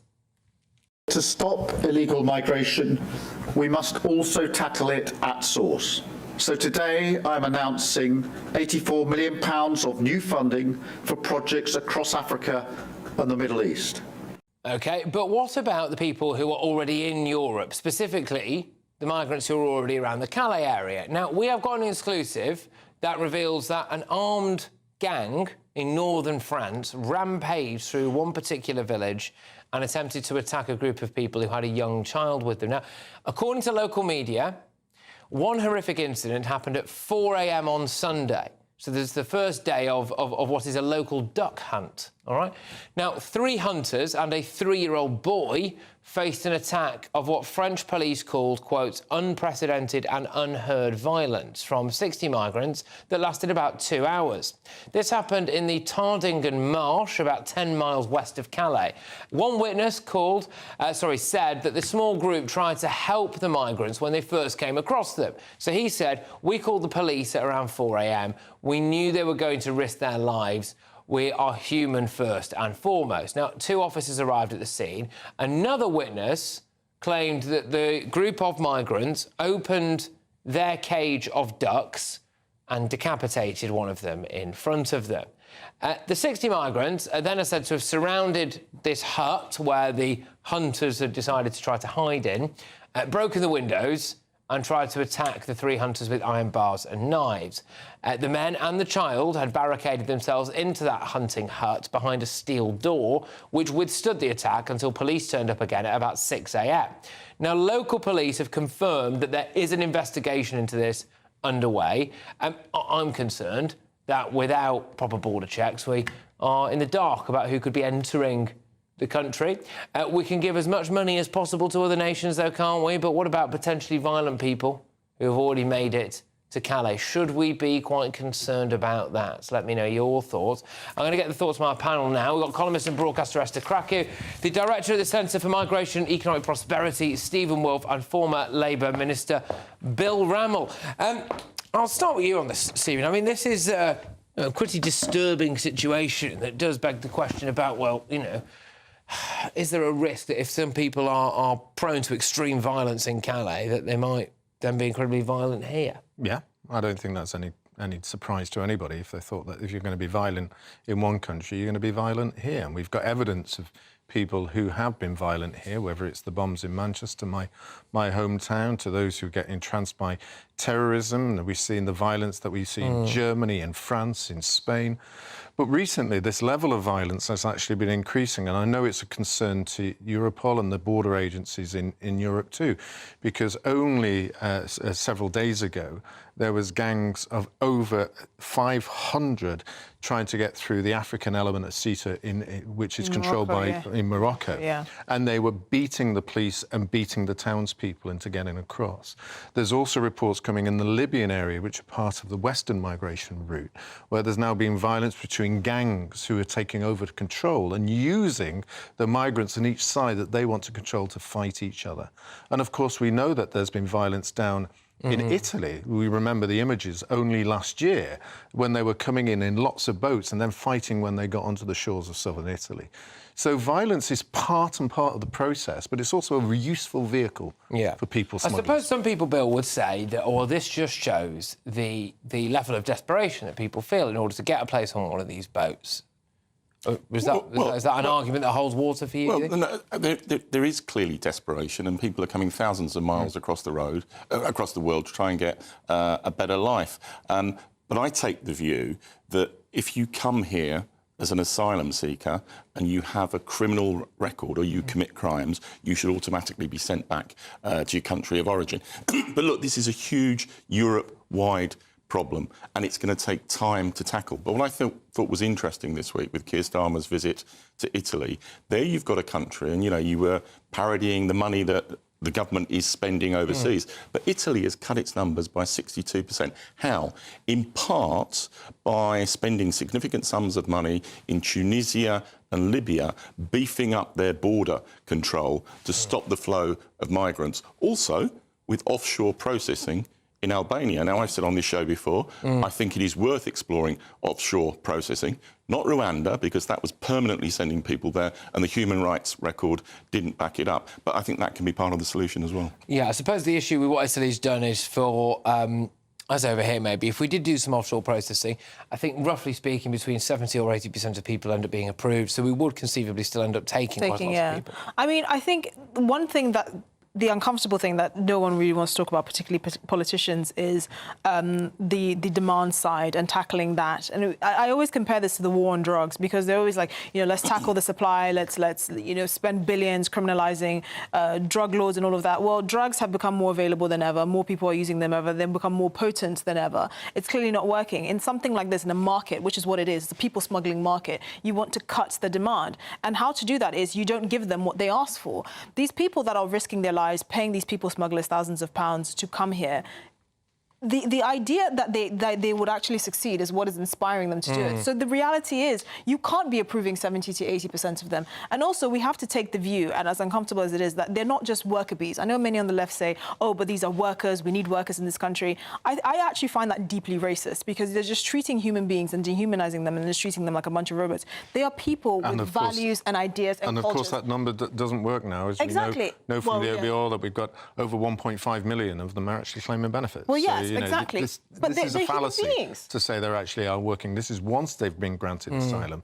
But what's really interesting coming out of Germany is Metz, who used to be the challenger to Merkel at the time that she opened the doors, what I call the monumental failure of Merkel to open the doors to all the asylum seekers, and 1.1 million the first year, 1.2 million the second year, has actually started to come in saying they're closing the borders down between Poland. They're taking a much harder line now because of the terrorism and violence that's occurring by those in Germany. That's the point I was making. It's the culture of these not these people, but of people that are coming to your country. You need to address it, and that's not racist. That's saying there are people in this world that have ideas and values that are not compatible with the society they're trying to integrate into. There's a testimony there from numerous different people, and this is backed up by police and also in numerous different local media reports as well, which appeared to show that there was a very quick rush to use things like machetes and iron bars against locals who, in their mind, those people trying to cross the channel,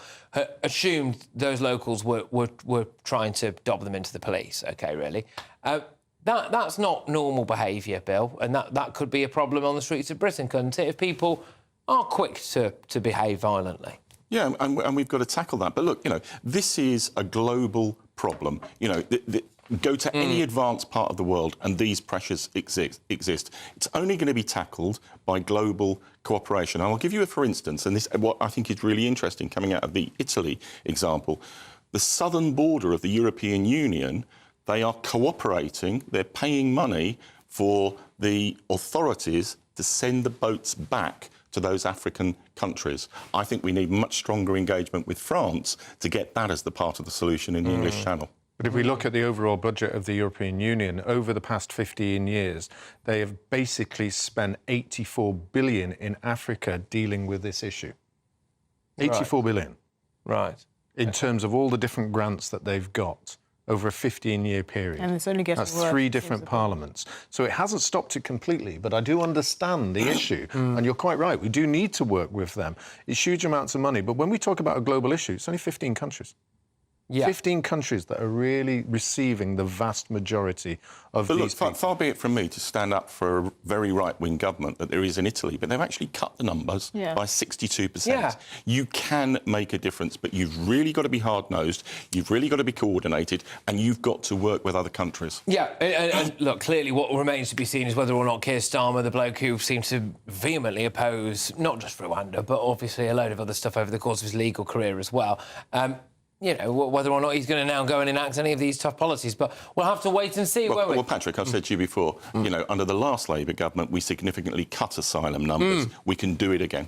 Well, that's what we also sent people back under the last Labour government. 2001, ironically, you had the highest numbers we've ever had. Yeah, by 2010, and net migration overall and illegal migration was a third of what it is today. It is, I agree with that. All right, well, there we go. Watch this space. But yes, quite a concerning report there, really, from some of the stuff that's going on the ground in Calais. Time now, though, for the Great British Giveaway, your chance to win the equivalent of having an extra £3,000 in your bank account every month for a year.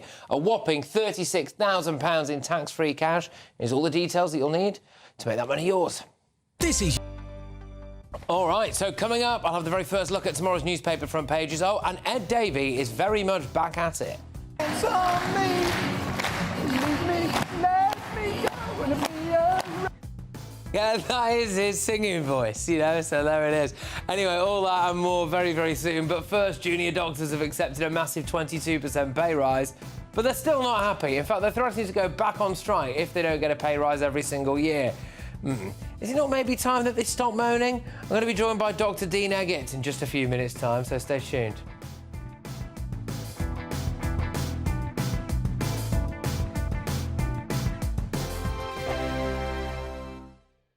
If you want your news to be straight talking, this is a nightmare for the Conservatives again. Down to earth. It's not just Nottingham where this is happening, is it? And most importantly, honest. Hard-working, middle-class taxpayers, they'll get their book thrown at them. Then catch me, Martin Daubney, Monday to Friday, 3 till 6 p.m. on GB News, Britain's news channel. The Britain I grew up was the most peaceful, gentle society that has ever existed. That has been destroyed. Opinion polls show immigration is the #1 concern to the British public. Are you proud to be British? Yeah, I'm ever so proud. My name is Stephen Edgington, and in this documentary, I want to find out how Britain became a nation of immigrants. Immigration, the Truth. Available from the 19th of September at gbnews.com. Every Saturday, 10 till 12, we'll bring you all of the news that you need to know. We'll also remind you that there is so much to smile about. It's my favourite time of the week. I get to relax, enjoy some light-hearted stories, and let Ellie teach me about fashion too. That's Saturday Morning Live, every Saturday, 10 till 12. Only on GB News, Britain's news channel. This is GB News, Britain's news channel. With record temperatures expected this week, how do zoos keep their cooler creatures cold? Well, at Yorkshire Wildlife Park, the polar bears are enjoying a vegetable ice block. Polar bears, they do have quite a variety of different temperatures that they naturally do find. Once they're moving off these polar ice caps, they are in the likes of down in the areas of Canada, Hudson Bay. Naturally, they were finding polar bears in 35-degree temperatures year upon year. So they are very much used to warm temperatures and heat waves as such. What you'll tend to find is they'll go for a good swim and then go for a snooze in the shade thereafter. Not wanting to miss out, the sea lions are treated to a huge fish lolly. In the hot weather, it's really important to give them ice because these guys, they don't drink salt water. These pools are actually saltwater pools. They actually drink fresh water. They've got 2 freshwater pools in their house, but again, being able to provide that in their outside enclosure is also really important.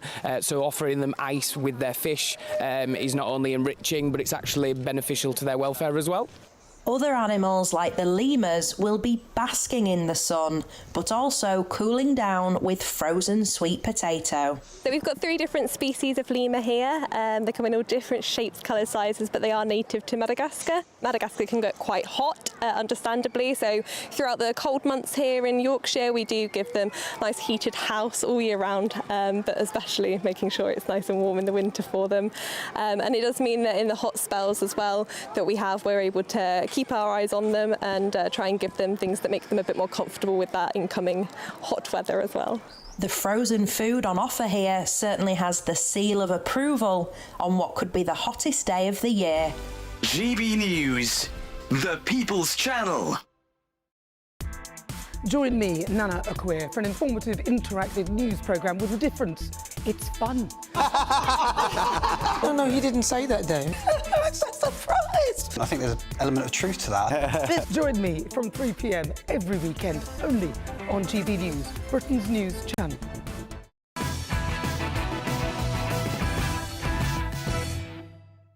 Welcome back to Patrick Christys Tonight. Now, you'd have maybe thought that junior doctors would be celebrating today after they accepted a bumper 22% pay deal and brought an end to one of the longest-running disputes in NHS history. But no, even that wasn't enough to get the champagne flowing. The British Medical Association has instead warned that this must be just the start of a series of above-inflation pay rises, or there would be, quote, consequences. Indeed, BMA leaders threatened the Health Secretary Wes Streeting with more strike action if junior doctors didn't get a pay rise every year going forward. I'm joined now by the GP, Dr. Dean Eggett. Dean, look, thank you very, very much. I mean, this is a disaster for patients, isn't it? Loads of money, which the patients will be paying for, no strings attached, and no promises of no more strike action next year.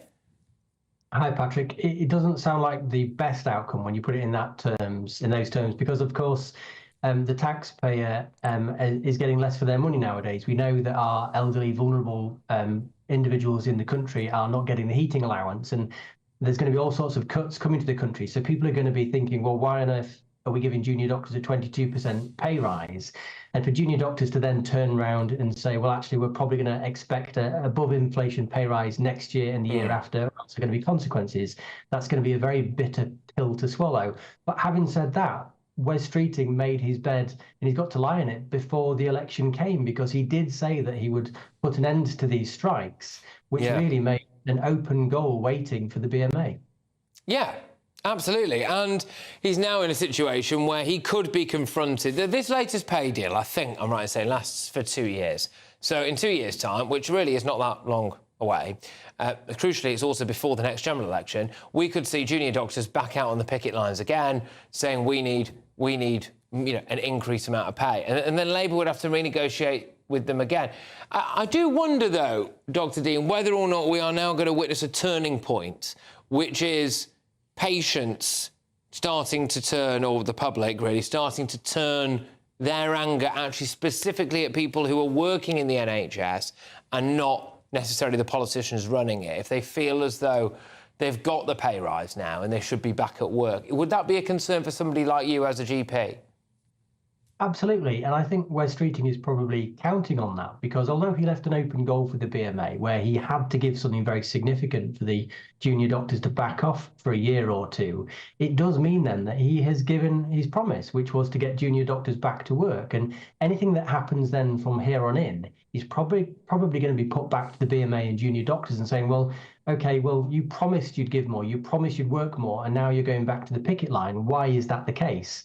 And I think the problem about this open goal is that not only have junior doctors put a ball in there, I think other aspects of the profession are going to too. So GPs are going to want more money. Nurses are going to want more money. Other public sector workers are going to want more money. And Wes Streeting is going to have to turn around and say, well, I gave it to the junior doctors. Why shouldn't I give it to you? So he's opened a massive can of worms for himself on giving into this. It's not just junior doctors who are going to be banging on the door for more. It's many other people.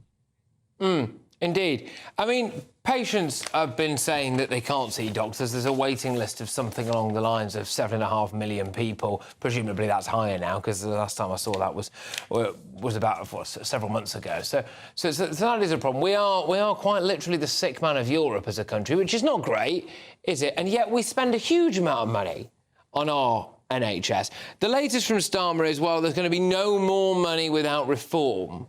But it does appear to me that people who work in the NHS are quite reluctant to have any reform.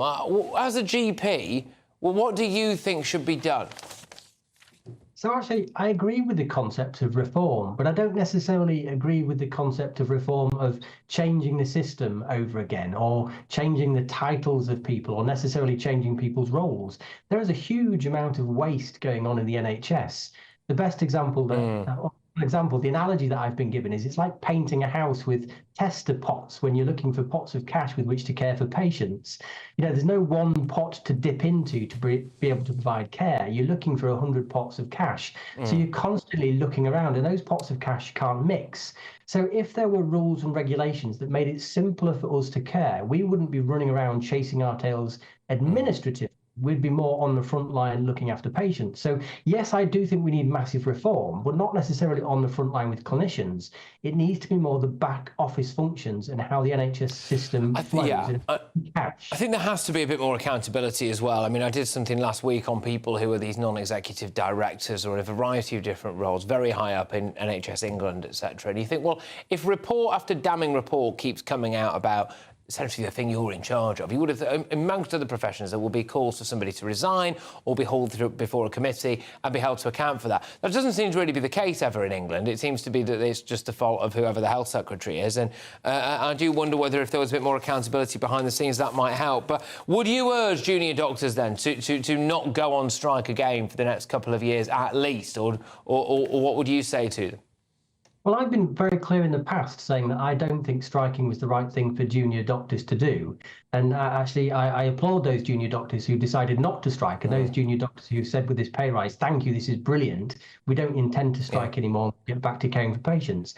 I don't think striking was right then, and I don't think striking will be right in the future. I think this is an opportunity for the BMA to back off with the rhetoric and say, thank you, let's work closer together. Let's continue with this goodwill and build upon what we have to make the NHS better for patients and better for doctors. Yeah, indeed. Look, Dr. Steen, great stuff. Thank you very much. Brilliant to have you on. It's Dr. Steen Agate there, who is a GP. Look, there's loads to talk about there. I mean, I do wonder whether or not the BMA now would, unfortunately for them, just emerge as a ruthless political activist group that was never really happy. And if they lose all of the sympathy of the British public, then, frankly, I think they would regret that. I think you'd see fewer people beeping their horns at the next junior doctors' protest once they've got a 22% pay rise. But coming up, there's more turmoil in the Middle East tonight. A wave of exploding pages killed 9 and injured over 2,000 in Lebanon. It is one of, arguably, the most audacious military operations that the world has ever seen.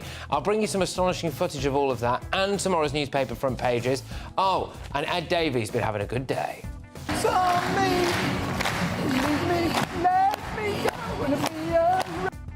Sorry, Ed, I'm afraid you've not made it to judges' houses. But all of that and a lot more in just a few minutes' time. Don't go anywhere.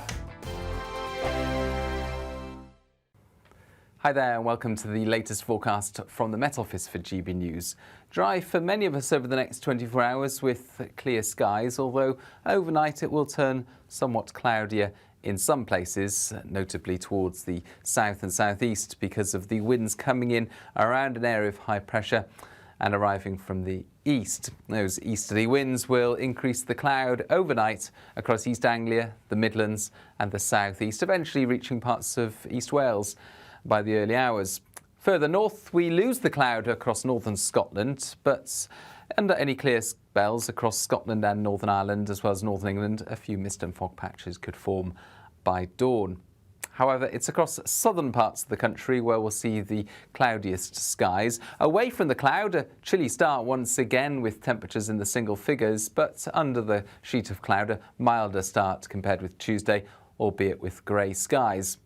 The clearest skies will be across Northern Ireland, Northern England and much of Scotland. In sheltered spots, away from main urban areas and away from hilltops, temperatures could be as low as 3 to 6 Celsius, and any mist and fog could last until 9 or 10 a.m. before disappearing. Once the mist and fog does disappear, Scotland, Northern Ireland, Northern England sees once again a beautiful sunny day, and across central and southern parts through the afternoon the cloud will disappear back to the east coast where it could linger in places, and then another sunny day is expected for the vast majority. 24 or 25 Celsius possible in places, feeling warm in the sun, but there'll be less sun around on Thursday morning, a bit more cloud across eastern, central and southern England as well as East Wales. Once again, that cloud should retreat back to the east coast through the afternoon, but in some places it could stick around for most of the day. Friday, plenty of showers developing across England and Wales, drier and sunnier further north. Weekdays on GB News. Wake up to breakfast every day from 6 a.m. Followed by Britain's newsroom at 9:30. At noon, it's Good Afternoon Britain. Followed by Martin Daubney from 3 p.m. Only on GB News, the People's Channel, Britain's news channel. I'm Nana Acquia. This is GB News, Britain's news channel.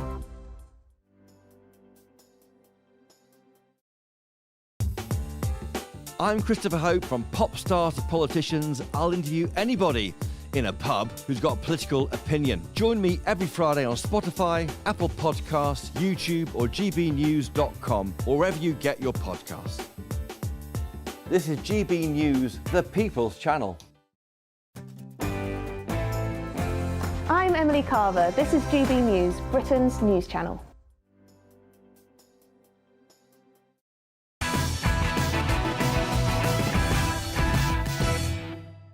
Welcome back to Patrick Christys Tonight, and it's time to bring you the very first look at tomorrow's newspaper front pages. So let's do that. The Metro, they go with courage of crossbow carnage victim. Bravery revealed as murder suspect appears in court. Triple crossbow killing suspect Cal Clifford has appeared in court now, and one of his victims, their story has been told to the court. So the Daily Telegraph, they've got teachers allowed to work from home.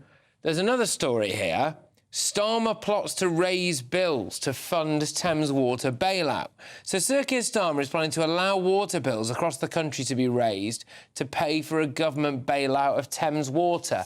I think we'll return to that story. Let's just go to The Guardian for now. Hezbollah vows to strike back at Israel after deadly pager attacks. This is this fact that Israel apparently, it seems anyway, managed to make all of Hezbollah's pagers explode.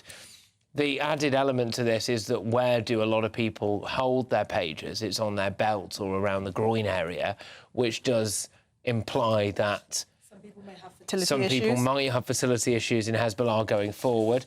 Let's go. I was thinking of a different line there, but I was just in terms of that. There's a big picture on the front of the Times actually. Exploding pagers wreak havoc among Hezbollah, and a bloke who, you know, has had an exploding pager. Let's go to the Independent. The mini Hezbollahs. There's this exploding pagers kill 9 and injure 2,700 in cyber hit on Hezbollah.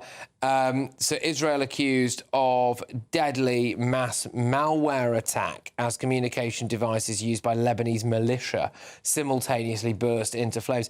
Unfortunately, the Independent and others are reporting that an 8-year-old girl was among the dead. So this isn't, it appears anyway, simply a straightforward case of, oh, they've killed a load of terrorists. I think there was potentially a couple of issues at play there. But regardless of that, to the extent that it's actually a kind of just an unbelievable intelligence operation, I think it does make the mind boggle, doesn't it? The way they've managed to clearly access every single pager, inject them with some kind of explosive and then detonate them. Well, it demonstrates again that the Israeli secret services and military are very, very effective. But this is a serious escalation of the conflict. And look, I'm a supporter of the State of Israel.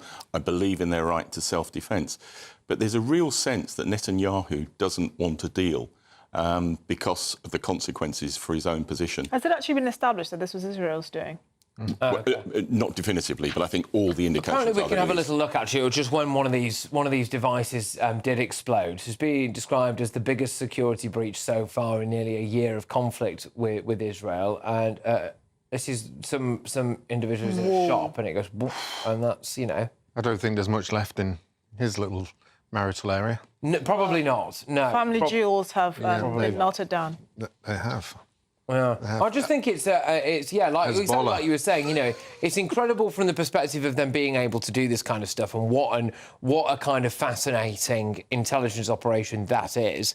And it's something that I think will show the world. I mean, look, let's be honest, if you are minded to be a member of Hezbollah or Hamas or whoever else, you are probably right now looking at every single thing you own in your house and wondering if Mossad are about to blow it up. So, from that perspective... I think in the shoes you get away, you might blow up your heels. You might blow up your heels, you might blow up anything, I suppose, really. Literally take your breath away. Take your breath away, there you go. So, literally, don't sing the song. Let's just whiz ourselves over to a more domestic story, which is this Keir Starmer apparently plotting to raise bills to fund Thames Water bailout. So, Sir Keir Starmer, I'll just read a bit more detail on this. It's planning to allow water bills across the country to be raised to pay for a government bailout of Thames Water. Well, it comes after the government's decision to scrap the winter fuel allowance for the vast majority of pensioners, cutting them off from help with their energy bills.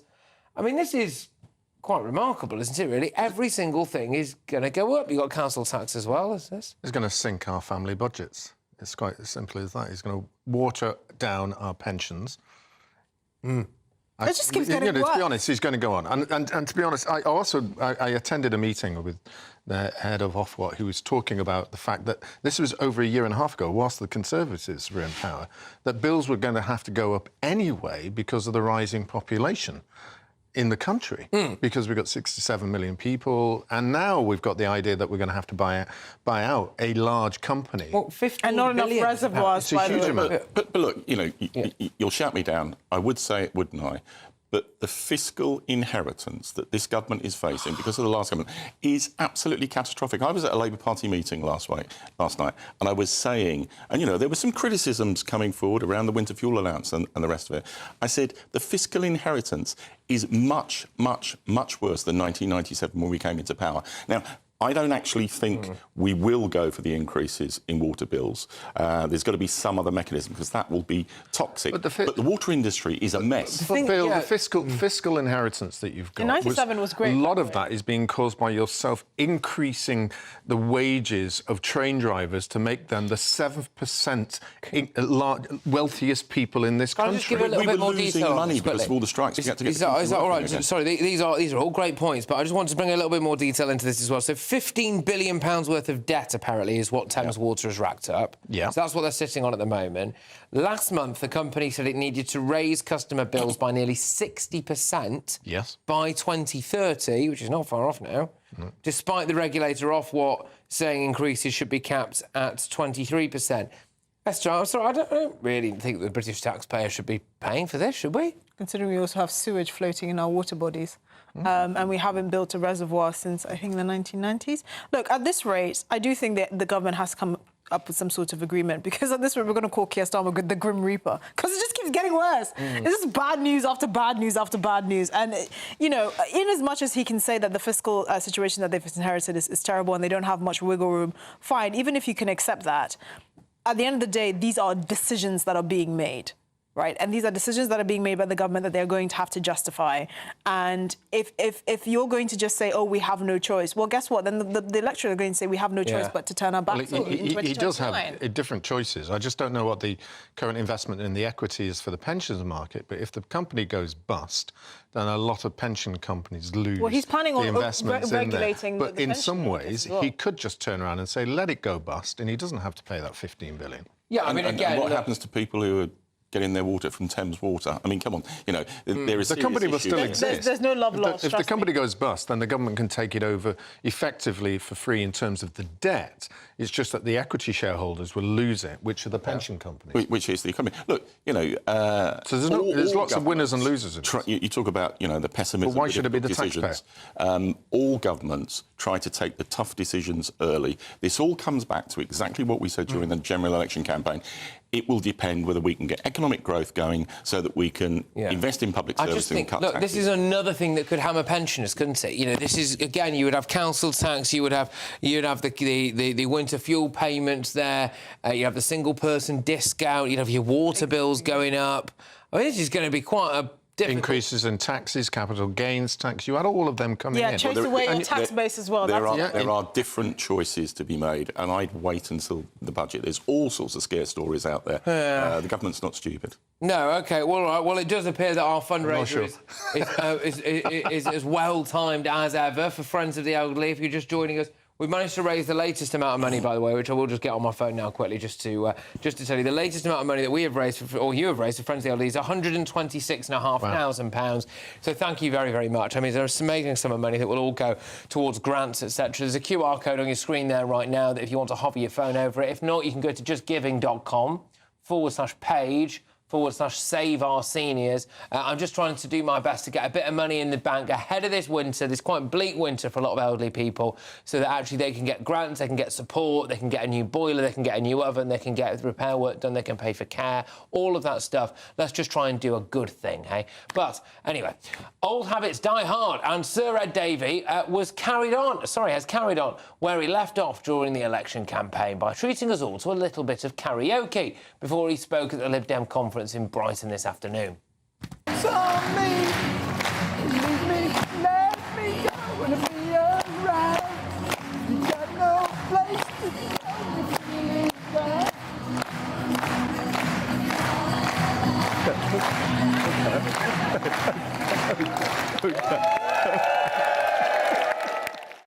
So we had a theory in the office that he thought his mic was probably off. And it was. We wish it was. Yeah, it wasn't off. And so he's there, you know, giving it the big end to everyone, not realising that everyone can hear him singing. Yeah, it's he sounds like bad. he's skinning a cat. Oh, no, it's just like... But, I mean, the Lib Dems have a history of cringe-making stunts that they pull out regularly, and I think this is up there with the best or the worst of them. But do you know what? All this was being said during the general election campaign when he was pulling all those stunts.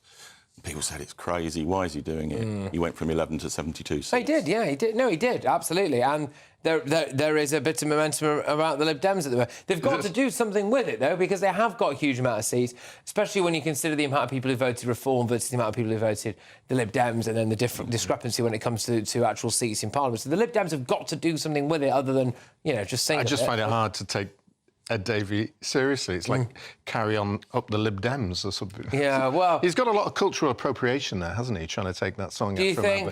Yeah, that's right. He's a complete white audience in the background there. You know, he should be watching what he says. You know, it is. There he is. Look, and he's there trying to sing as though he's in the middle of some gospel singing. It's not working. No. It doesn't do it for me. But I thought you were going to show the Liz Truss. They also did a thing about... And that was even worse. I mean, oh, no, you know, it gets worse? Yeah, I think when political activists get together, they really need to make sure they're not coming across as weird. But they are weird. But they are weird. That's what the Lib Dems are. Oh, come on. Vote Lib Dem, be weird. All right, OK. Coming up, I'll have all the rest of tomorrow's newspaper front pages, and there is only one question on everybody's lips in Downing Street. Do you buy your own clothes, Minister? Does Lord Ali sponsor your wardrobe? OK, all right, yeah, fantastic. Anyway, more of that in just a few moments' time. Stay tuned.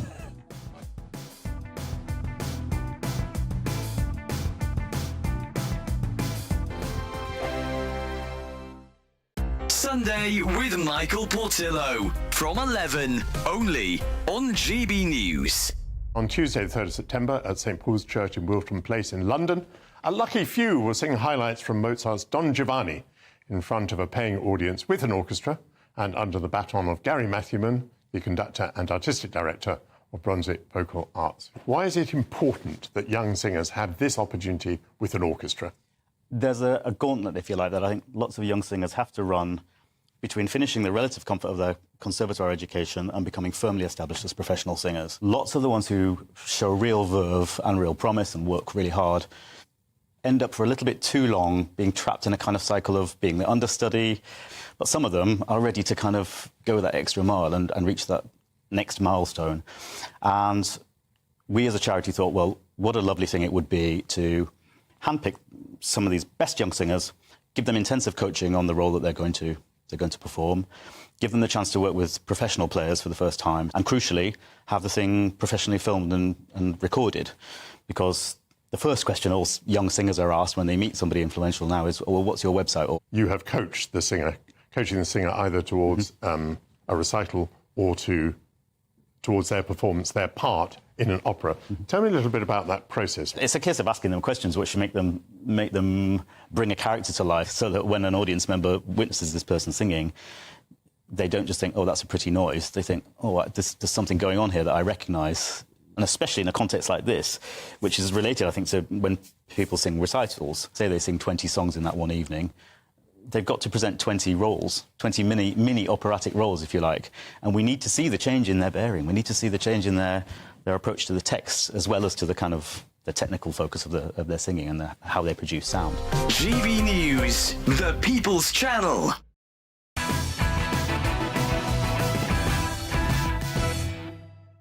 So, this is Patrick Christys tonight, and I've got some more front pages for you, so let's get stuck into those. The Daily Mail, Lady Vic's frocks and the champagne socialists who think they can do no wrong, by Sarah Vine.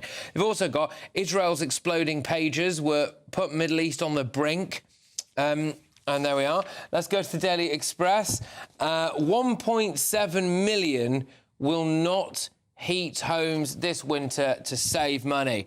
Campaigners warn of a disaster if the fuel allowance for the elderly is not restored. Well, I'm sorry to say it, but this ties in perfectly with the fundraiser that we're doing here, which is justgiving.com/page/save our seniors, to try to raise £260,000 for Friends of the Elderly so that they can make sure that 1.7 million people can afford to actually put their heating on, because they can give them grants and they can do stuff like that, so that no one should have to be cold in their own home this winter or choosing between heating and eating. That's not something that I'm just willing to accept. But let's go to the Daily Mirror. Exploding pager hell, 2,800 hurt in bizarre attack. They've also got a story above that, which is Hugh Edwards ruined my life. He should be in prison. Quotes grooming victims' fury after star dodges jail over pics. Obviously, we don't have much more detail on that story because that is just the picture story on the front page. But they've described him as the young man who sparked Edwards' downfall, opening up to the Mirror. So there we go. Yeah, let's just zone in a little bit, I think, on the Daily Express. 1.7 million people won't heat their homes this winter in order to try to save money. I mean, I find this incredibly bleak, the idea that an elderly person might be putting a hat and a coat and some gloves on in their front room, or deciding, you know, what meal of the day to miss in a first world country like Britain. I find that quite shocking, really. Let me make a point, and then I'll come to the need for change. The reality is you're less likely to be in poverty if you're a pensioner today than if you're of a working age. And there has always been a case for means testing the winter fuel allowance. The problem I've got with it is the threshold has been cut so low, and I think the government will and is going to have to address that in the budget. Yeah, I think it's part of the basket. I agree there. It's part of the basket of other things that are coming at the same time. We've just spoken about water bills. We're talking about council tax, the single person discount. There's whispers of the bus pass going and all of that. So it's part of a wider picture, isn't it? This is a broader picture that's seemingly pushing our elderly back down towards the levels of the Victorian age. When George Orwell was writing Road to Wigan Pier, he was writing about the poverty in the north of England, in the Midlands, in the cities, where you saw vast numbers of people struggling even to be able to eat and heat themselves. This is what we're getting again in our lifetime, and it should not happen, particularly with the elderly in this country. And they should be hanging their heads in shame. I appreciate you're saying that we've got vast numbers of people who are doing very well as pensioners, but there are millions down there who are not, and I know friends some of of the them elderly myself. were telling me as well, and I'm going to be speaking to I live next door to one of their bosses, who's going to be on the show on Thursday, but they were telling me that there's quite a lot of phone calls that they're getting, a heck of a lot of phone calls that they are getting now from people who just missed out on the winter fuel payment. So there are a couple of £8. Yeah, exactly. And that needs to be tackled, and the bureaucracy needs to be tackled. But there are always choices to be made about tax, benefits and spending. And the reality is, over 14 years, the pensioners were protected, and, for example, young people paid the price for that. I do. I Listen, but disagree the thing with is, that here's the thing. necessarily. I think it's about how we've phrased it. Like, I'm a young person, and I think I've been hard done by taxes are ruinous, and I think young people are really feeling like there's no point working and being productive. I completely get that. However, the way we framed pensions and pensioners is like they're getting handouts. This is something they were promised. They worked, they contributed to the system for 30, 40, 50 years. Now, it's not their fault that we don't have a sovereign pension fund like other countries. We don't actually have a tax pot. How they're getting their pensions paid is by young people basically through NI. And that needs to be addressed. But I don't think penalising them is. I know my generation is not going to get a pension. I've accepted that. It's probably going to be phased out. When you talk about savings bill, but this is not the way to do it. Look at the senior civil servants who have a pension fund. It's almost towards 1 trillion is the liability that we have to pay for civil servants because they've been getting their final salaries paid out. OK. We just don't do it. They should have been paying into the system a long time ago. Well, look, can I just say thank you very much, everybody, because we're getting towards the end of the show now. For everybody who has donated a little bit of money in today's show, that was justgiving.com/page/save our seniors. That total is on £127,141. But what we've got to do is add the £27,000 gift aid to that, and that is an unbelievable sum of money. So thank you so much. Again, I'm going to be telling you all exactly some of the things I'm going to be doing next week. I'm going to be trying to survive off about 20 quid a week on a food budget, like a lot of people on pension credit. But anyway, let's just round the show off now by going to Greatest Britain and Union Jackass. OK, so we're going to have to be quite quick with this. So, Esther, who's your Greatest Britain, please? Kemi Badenoch this week for going on, but basically saying the revolutionary thing that paedophiles should be in prison. Right. Revolutionary, but, you know, she said it. Fair enough. It's a strong start. Go on then, Steve. I'm going for Graham Brady, who's just shows the weakness of some of our prime ministers, but in particular Cameron and Osborne, their deceit to us and how they just look down upon people of working class. OK, all right. Another strong one. Go on. Elizabeth Pitt, a lesbian who challenged Cambridgeshire City Council and won £63,000 because they disciplined her because she made comments of a transphobic nature about a guy who put a dress on his male dachshund. So he had a gender-fluid dachshund? He had a gender-fluid dachshund, and, you know, I don't go in for culture wars, but that's bonkers. Just to be clear, so she pushed back against that. She got sacked because she mugged off a dachshund. She wasn't sacked, but she was disciplined and she was sent to Coventry. And now she's won £63,000. Yeah, all right, she can be the Greatest Britain. Well, what, for being sent to Coventry? Now we're clear on the details. That's fine. Well done, Elizabeth Pitt, and you know. Great name, though. Great name. Dachshund. OK, Union Jackass. Dave Grohl, because he posted last week saying, oh, he's fathered a child from an affair. That was 15 years. He had a 15-year affair and then knocked up his mistress. Oof. So he made it sound like a minor indiscretion. I'm like, he basically had a second wife for 15 years. Yeah, fair enough. Go on, then. It's got to be Ed Davey. I mean, I've got this thing about it. There you go. Just that picture alone says it. Why? Go on, then. Even though I'm Labour and a trade unionist, a collective jackass for the PCS union members in the Office of National Statistics who threatened to leave the office for a year because their bosses said they had to come in for at least part of the week. Yeah.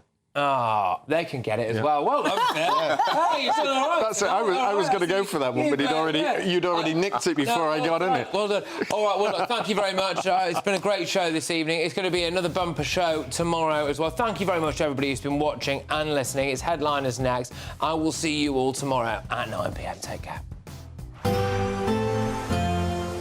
A brighter outlook with Box Solar, sponsors of weather on GB News. Hi there, and welcome to the latest forecast from the Met Office for GB News.